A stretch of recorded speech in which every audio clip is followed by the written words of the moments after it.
ჩვენი წმინდა და ნეტარი მამის თეოდორე აღმსარებლის სტუდიელთა წინამძღვრის სწავლანი თავისი მოწაფეების მიმართ სააღდგომოთ, რათა მთელს ჩვენს სიცოცხლეს მოღვაწეობით ვატარებდეთ.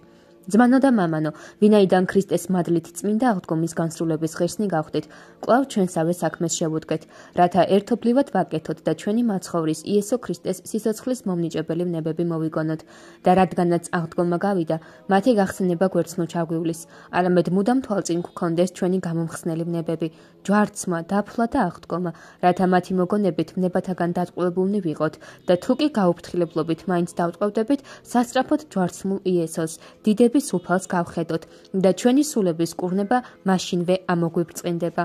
რადგან მსგავსადვე, როდესაც ადრე ისრაელი გველთა მიერ დაიკბინებოდა, სპილენძის გველზე შეხედვით იკურნებოდა.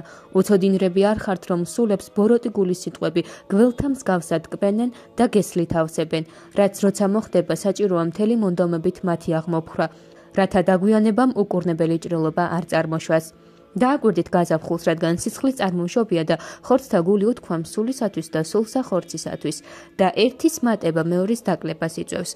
ამერიდან ვიფრთხილოთ, რათა მთელი ჩვენი საქმე თანაბრად იყოს, საზრდელი, სასმელი, ძილი და სხვა, რაც კი ასეთია, რათა სული არ დაითრგუნოს, არამედ ხორცზე გამარჯვება ჰქონდეს. ვინც მოედანზე დარბის გამარჯვებულად მიიჩნევა, არა მაშინ, როცა ერთ ან ორ მოედანს გაირბენს, არამედ როცა ყველა მოედანს განლევს. და ჩვენც არა მხოლოდ მარხვაცა თუ სატიკს გავასრულებთ, არამედ თუ კი მთელ ჩვენ ცხოვრებას მოღვაწეობით არ გავატარებთ, ვერაფრით გადავურჩებით ეშმაკის მახეებს და ვერც გამარჯვების გვირგვინს დავიდგამთ.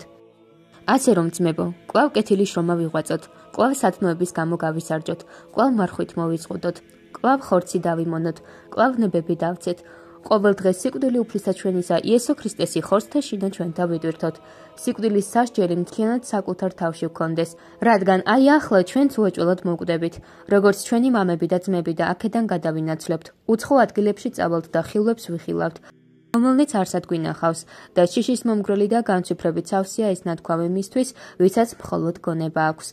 ამიტომ მუდამ შეშინებულნი და შეთრწმუნებულნი ვიყოთ და ჩვენი გრძნობები დავიცვათ ამაოსმენისგან, ვნებიანი ხილვისგან, დამრღვევი ყნოსვისგან და ყველა ბოროტი საქმისგან და მთლიანად ყველაფრით სრულად და უნაკლოდ საკუთარი თავები მინდათ შევწიროთ ღმერთს, რათა მოსაწონი გამოვხდეთ მას და დავმკვიდრდეთ მარადიულ სიკეთეებში, ჩვენი უფლის იესო ქრისტეს მიერ, ვისიც არის დიდება და ძლიერება, თანამამით და სულით წმინდით ურთ, აზრა მარადის და უკუნითი უკუნისამდე. ამინ.